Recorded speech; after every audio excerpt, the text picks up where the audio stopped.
Hi friends, welcome to my channel. మీరు గనక first time నా ఛానల్ చూస్తున్నట్లయితే ప్లీజ్ సబ్స్క్రైబ్ చేసేయండి, లైక్ చేసేయండి, షేర్ కూడా చేసేయండి. అండ్ ఈరోజు మనం మన ఛానల్లో స్ట్రేంజర్ థింగ్స్ అనే ఇంగ్లీష్ వెబ్ సిరీస్లోని సీజన్ 1లోని 4th ఎపిసోడ్లో ఉన్నామండి. రిమైనింగ్ 3 ఎపిసోడ్స్ నేను ఆల్రెడీ అప్లోడ్ చేశాను. మీరు ఎవరైనా చూడకపోతే నేను డిస్క్రిప్షన్ లింక్ ఇస్తాను, వెళ్ళి చూసొచ్చేయండి. అండ్ ఈ 4th ఎపిసోడ్ నుంచి నేను మీకు ఇంకా క్లియర్గా అర్థమవడం కోసం మైక్ పార్ట్ అంతా ఒకవైపు అండ్ నాన్సీ పార్ట్ అంతా ఒకవైపు అండ్ జాయ్సీ పార్ట్ అంతా ఒక దగ్గర మీకు చెప్తానండి. ఎందుకంటే ఇంకా మీకు అక్కడ వెబ్ సిరీస్లో చెప్తే ఇది కామెంటరీ కాబట్టి, రన్నింగ్ కామెంటరీ కాబట్టి మీకు అర్థమవకపోవచ్చు. సో కాబట్టి నేను అంతా ఒకే డైరెక్షన్లో చెప్తే మీకు బాగా అర్థమవుతుందని నమ్ముతున్నాను. సో ఇంకా లేట్ చేయకుండా మనం ఎపిసోడ్ 4లోకి వెళ్ళిపోదాం. స్టార్టింగ్ సీన్లో మనకి జాయ్సీ తను మాన్స్టర్ని చూశానని పోలీసులకి ఇన్ఫామ్ చేస్తుంది. అయితే పోలీస్ అయిన హోపర్ తన టీంతో కలిసి జాయ్సీ ఇంటికి వస్తాడు. వచ్చి అన్ని రూమ్స్ని సెర్చ్ చేస్తూ ఉంటారు. కానీ వాళ్ళకి ఏమీ కనిపించదు. అయితే జాయ్సీ మాత్రం విల్ బ్రతికే ఉన్నాడని అండ్ తను చాలా ప్రమాదంలో ఉన్నాడని, ఆ మాన్స్టర్ని తను చంపేస్తుందని చెప్తూ ఉంటుంది. అయితే హోపర్ మాత్రం అదేమీ నమ్మకుండా సరే మీరేం కంగారు పడకండి, మేము ఎలాగైనా సరే విల్ని కనుక్కుంటాం, విల్ని వెతికి పట్టుకుంటాం అని చెప్పి అక్కడి నుంచి వెళ్ళిపోతాడు. నెక్స్ట్ జాయ్సీ ఒక గొడ్డలు తీసుకుని రెడీగా కూర్చుని ఉంటుంది. ఎప్పుడు మాన్స్టర్ వస్తాడా, తనను చంపేసి విల్లుని కాపాడదామా అని చెప్పి ఆ సోఫాలోనే నిద్రపోతుంది. తర్వాత జొనాథన్ వచ్చి నిద్ర లేపుతాడు. మమ్మీ లెగండి, మనం విల్లుని చూడడానికి వెళ్ళాలి అని చెప్పేసి. తర్వాత తను బయలుదేరి ఇద్దరు కలిసి వెళ్తారు. జాయ్సీ, జొనాథన్ అండ్ పోలీస్ హోపర్ కలిసి మార్చరీకి వెళ్తారు అండ్ విల్ బాడీని ఐడెంటిఫై చేయడానికి. తర్వాత పోలీస్ హోపర్ అక్కడ ఉన్న ఒక ఆవిడని అడుగుతాడు, గ్రే వచ్చిందా ఈరోజు పోస్ట్ మార్టం చేయడానికి అని. అయితే ఆవిడ చెప్తుంది, లేదు గ్రే రాలేదు, ఎవరో ఫారినర్ వచ్చి తనకి పోస్ట్ మార్టం చేశాడు అని చెప్పి. తర్వాత ఇక్కడ జాయ్సీ అండ్ జొనాథన్ విల్ బాడీయో కాదో ఐడెంటిఫై చేయడానికి వెళ్ళి అక్కడ నుంచి చూస్తూ ఉంటారు. అయితే జొనాథన్ అది చూడలేక వెళ్ళిపోతాడు. అయితే జాయ్సీ మాత్రం నా కొడుక్కి ఒక పుట్టుమచ్చ ఉంది కుడి చేతి మీద, మీరు అది చూపించగలరా అని అడుగుతుంది. అయితే దానికి అతను చూపిస్తాడు, కానీ అక్కడ ఎలాంటి పుట్టుమచ్చ కనిపించదు. తర్వాత జాయ్సీ గట్టిగా అరుచుకుంటూ, అది నా కొడుకు కాదు, నా కొడుకు నేను గుర్తుపట్టగలను, సో కాబట్టి అది నా కొడుకు కాదు, నా కొడుకు బ్రతికే ఉన్నాడు అని చెప్పి జొనాథన్తో గొడవ పడుతూ ఉంటుంది. అయితే జొనాథన్ మాత్రం నీవు తమ్ముడు అంత్యక్రియలను చేయడానికి ఇష్టపడటం లేదా అని చెప్పి తన మీద కోప్పడి ఇద్దరు ఎవరి దారిని వాళ్ళు వెళ్ళిపోతారు. ఇక్కడ బెన్హర్ ఒక ల్యాబ్లో ఉంటాడు. అయితే తను ఒక విషయం తెలుసుకోవాలనుకుంటాడు. అదేంటంటే ఆ మాన్స్టర్, అదే అండి ఆ క్రీచర్ ఒక వలయం లాంటిది వదులుతూ ఉంటుంది. అయితే దానిలో ఏముందో డాక్టర్ బెన్హర్ తెలుసుకోవాలనుకుంటాడు. దానికి షెపర్డ్ అనే ఒక అతన్ని లోపలికి పంపిస్తాడు. అయితే తన వెనకాల ఒక హుక్ కట్టి దాని ద్వారా తనని లోపలికి పంపిస్తారు. అయితే తను లోపలికి వెళ్తాడు. తను లోపలికి వెళ్ళంగానే మళ్ళీ అది క్లోజ్ అయిపోతుంది. తర్వాత బెన్హర్ అడుగుతాడు, షెపర్డ్ నువ్వు ఉన్నావా అని. అయితే షెపర్డ్ అవును నేను ఉన్నాను, ఇక్కడంతా చీకటిగా మరియు చాలా చలిగా ఉంది అని చెప్తాడు. తరువాత తను అరుస్తూ ఇక్కడేదో వస్తుంది, నన్ను త్వరగా బయటికి లాగండి మాన్స్టర్ అని చెప్పి అరుస్తూ ఉంటాడు. అయితే బెన్హర్ వెంటనే తనని బయటికి లాగండి అని అంటూ ఉంటాడు. అయితే వాళ్ళు ఎంత ప్రయత్నించినా వాళ్ళు వెనక్కి లాగలేకపోతారు. కానీ కొంతసేపున్న తర్వాత పెద్ద సౌండ్స్తో తను తగిలించుకున్న హుక్ మాత్రమే బయటకు వస్తుంది ఆ వలయంలో నుంచి. అంతా అలా చూస్తూ ఉండిపోతారు చాలా భయంతో. ఇక్కడ మైక్ చాలా బాధపడుతూ ఉంటాడు విల్ చనిపోయినందుకు. అండ్ తను 11 మీద కూడా చాలా కోపంగా ఉంటాడు. ఎందుకంటే 11 విల్ బ్రతికే ఉన్నాడని చెప్పింది అండ్ తనను వెతకడానికి హెల్ప్ చేస్తానని కూడా చెప్పింది. అయితే తను 11తో అంటాడు, నువ్వు నాకు అన్ని అబద్ధాలు చెప్పావు, నన్ను మోసం చేసావా అని చెప్పి. అయితే 11 మాత్రం అదేం పట్టించుకోకుండా తన వాకీ టాకీ నుంచి విల్ని కనెక్ట్ చేయడానికి ట్రై చేస్తుంది అండ్ లాస్ట్కి కనెక్ట్ చేస్తుంది కూడా. అయితే విల్ దాంట్లో సాంగ్ పాడుతున్నట్లుగా వినిపిస్తుంది. అయితే మైక్ అక్కడ పరిగెత్తుకుంటూ వెళ్ళి విల్ నువ్వేనా అని అరుస్తూ ఉంటాడు వాకీ టాకీలో. అయితే తనకు అర్థమవుతుంది విల్ బ్రతికే ఉన్నాడని. తర్వాత 11ని అంటాడు, మాకు సహాయం చేస్తావా అని. తను సరే అంటుంది. అయితే ఆ రోజు తను స్కూల్కి బంక్ కొట్టాలనుకుంటాడు. అయితే తను జ్వరం వచ్చినట్లుగా పడుకుంటాడు. అయితే వాళ్ళ మమ్మీ తన దగ్గరికి వస్తుంది. వచ్చి ఏమైంది మైక్, నువ్వు వెళ్ళట్లేదా ఈరోజు స్కూల్కి అంటుంది. అయితే లేదు మమ్మీ నాకు ఒంట్లో బాగాలేదు అని చెప్తాడు. అయితే వాళ్ళ మమ్మీ కూడా విల్ చనిపోయిన బాధలో ఉండుంటాడని తనను వదిలేస్తుంది. ఇక్కడ మైక్ తన ఫ్రెండ్స్ అయిన లూకస్ అండ్ డస్టిన్ని ఇంటికి రమ్మంటాడు. ఎందుకంటే విల్ బ్రతికే ఉన్నాడు, సో కాబట్టి నేను తన వాయిస్ విన్నాను అని చెప్తాడు. అయితే వాళ్ళిద్దరూ తన ఇంటికి వెళ్తారు. అయితే 11 తనని మళ్ళీ కనెక్ట్ చేయడానికి ట్రై చేస్తూ ఉంటుంది తన పవర్స్‌తో.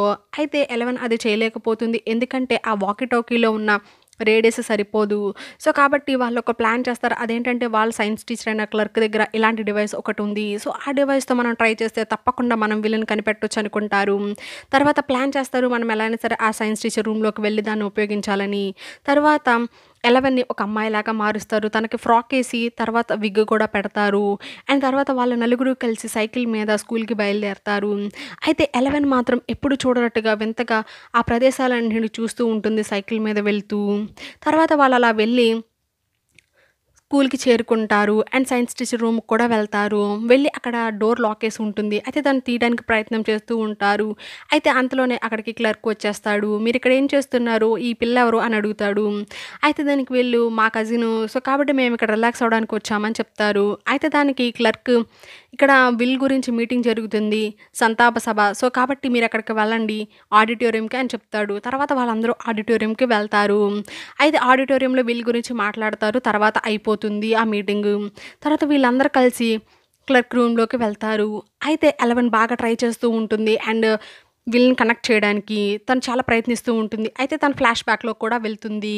తను ఫ్లాష్ బ్యాక్‌లో బెన్‌హర్ తనకొక ఫోటో చూపిస్తాడు. చూపిచ్చి తను ఏం మాట్లాడుతున్నాడో అది చెప్పమంటాడు.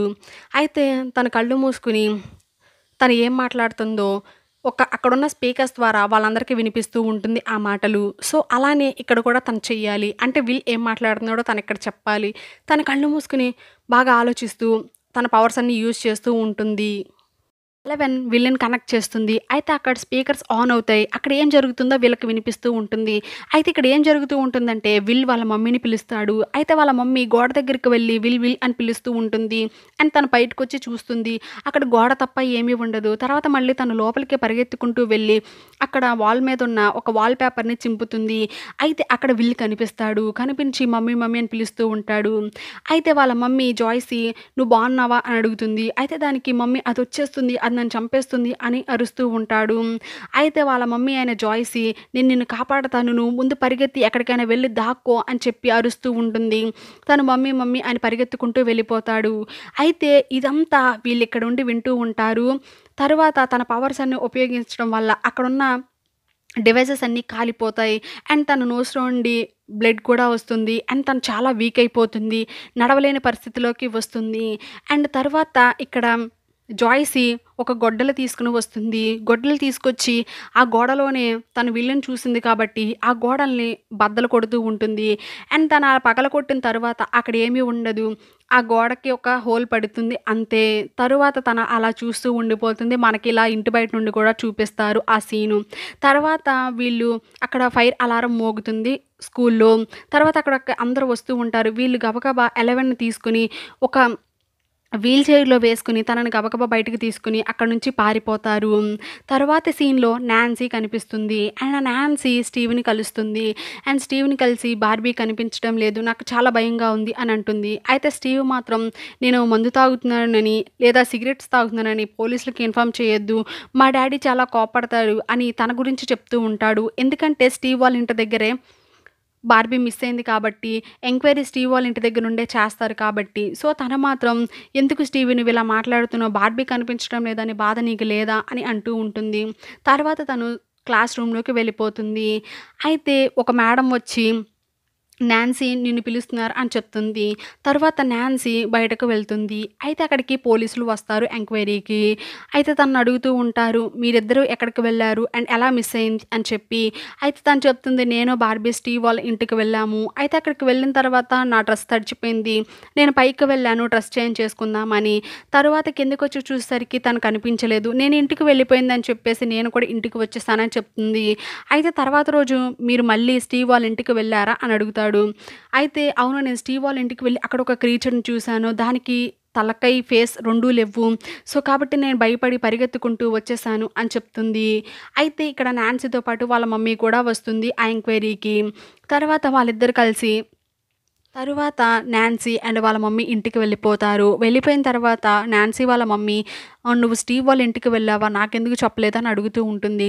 అయితే నాన్సీ మాత్రం "నేను బార్బీ కనిపించడం లేదని చాలా బాధపడుతున్నాను. కానీ నువ్వు నన్ను అర్థం చేసుకోకుండా అక్కడికి వెళ్ళావు, ఇక్కడికి వెళ్ళావు, నువ్వు నన్ను అడుగుతున్నావా?" అని చెప్పి కోపంతో పైకి వెళ్ళిపోతుంది. అండ్ తను పైకి వెళ్ళిపోయి జొనాథన్ దగ్గర తీసుకున్న ఫోటో పీసెస్‌ని చూస్తూ ఉంటుంది. అయితే తనకి బార్బీ పక్కన ఎవరో నుంచున్నట్లుగా అనిపిస్తుంది. అయితే తను టేప్ తీసుకొని ఆ పీసెస్‌నన్నిటిని అంటిస్తుంది. అయితే తనకొక విషయం అర్థమవుతుంది. అదేంటంటే బార్బీ వెనకాల ఎవరో ఉన్నారని. అయితే తనకి అంత క్లియర్‌గా కనిపించదు. తర్వాత తను జొనాథన్ దగ్గరికి వెళ్ళాలనుకుంటుంది. అయితే జొనాథన్ వాళ్ళ తమ్ముడు కోసం శవపేటిక కోసం ఆ షాప్‌కి వచ్చి చూస్తూ ఉంటాడు. అయితే అక్కడికి నాన్సీ వెళ్తుంది. వెళ్ళి ఆ ఫోటోని చూపిచ్చి, "నువ్వు నిజంగానే బార్బీ పక్కన ఎవరో ఉండడం చూడలేదా?" అని అడుగుతుంది. అయితే తను, "లేదు, అప్పటి వరకు తను అక్కడే ఉంది. వితిన్ సెకండ్స్‌లో మాయమైపోయింది. మా మమ్మీ కూడా ఇలా ఫేస్ లేనిది ఏదో చూశానని చెప్తాడు. తరువాత వాళ్ళిద్దరూ కలిసి ఫోటో స్టూడియోలోకి వెళ్తారు. ఎందుకంటే ఆ ఫోటోలో చీకటిగా ఉంటుంది. సరిగ్గా కనిపించదు. కాబట్టి దాన్ని బ్రైట్ చేసి బార్బీ పక్కన ఏముందా అని చూడడానికి వాళ్ళక్కడికి వెళ్ళి మళ్ళీ దాన్ని బ్రైట్నింగ్ చేసే పని చేస్తూ ఉంటాడు జొనాథన్. తర్వాత వాళ్ళిద్దరూ కలిసి ఆ ఫోటో చూస్తారు. వాళ్ళకర్థమైపోతుంది అది ఒక క్రీచర్ అని. అదే బార్బీని తీసుకువెళ్ళిపోయిందని కూడా వాళ్ళకర్థమవుతుంది. వాళ్ళ మమ్మీ చెప్పింది నిజమని జొనాథన్‌కి అర్థమవుతుంది. అయితే ఇక్కడ పోలీస్ హోపర్ తను మళ్ళీ ఆ మార్చరీకి వస్తాడు. వచ్చి, "నేను నా హ్యాట్ మర్చిపోయాను, తీసుకువెళ్ళడానికి వచ్చానని" చెప్తాడు. తరువాత తను ఆ మార్చరీ బయటున్న పోలీస్‌ని, "నేను లోపలికి వెళ్ళాలంటాడు." అయితే దానికి పర్మిషన్ లేదని ఆ పోలీసు ఆర్గ్యూ చేస్తూ ఉంటాడు. అయితే తనను కొట్టి తన దగ్గర కీస్ తీసుకొని లోపలికి వెళ్తాడు. లోపలికి వెళ్ళి అన్నీ సెర్చ్ చేస్తూ ఉంటాడు, ఎక్కడున్నాడు ఆ పిల్లోడని. అయితే తరువాత తను తీసి చూస్తాడు కూడా. తీసి చూస్తే అది అసలు పిల్లోడే కాదు. అయితే లోపలంతా బయట చర్మం లోపలంతా దూది పెట్టి ఉంటుంది. అయితే తనకి హాక్విన్స్ ల్యాబ్ మీద అనుమానం వచ్చేస్తుంది హాపర్‌కి. తర్వాత ఇక్కడ జాయ్స్ ఈ విల్ గురించి చాలా బాధపడుతూ, ఏడుస్తూ ఉంటుంది. అయితే అక్కడికి అప్పుడే తన హస్బెండ్ లోని వస్తాడు. తనని చూసి పరిగెత్తుకుంటూ బయటకు వెళ్ళి తను హగ్ చేసుకొని ఏడుస్తూ ఉంటుంది. అయితే ఇక్కడ పోలీస్ హోపర్ డిపార్ట్మెంట్ ఆఫ్ ఎనర్జీకి వెళ్తాడు. వెళ్ళి అక్కడున్న ఫెన్సింగ్‌ని కట్ చేస్తూ ఉంటాడు. ఇక్కడితో ఎపిసోడ్ 4 కంప్లీట్ అయిపోతుంది. నెక్స్ట్ వీడియోలో ఎపిసోడ్ 5 చూద్దాము. చూస్తూనే ఉండండి మా ఛానల్. ఇంకా సబ్స్క్రైబ్ కూడా చేసుకోండి. ఇంకా మీకెలాంటి వీడియోస్ కావాలో నాకు కామెంట్ సెక్షన్‌లో కామెంట్ చేయండి. చేయడానికి డెఫినెట్‌గా ట్రై చేస్తాను.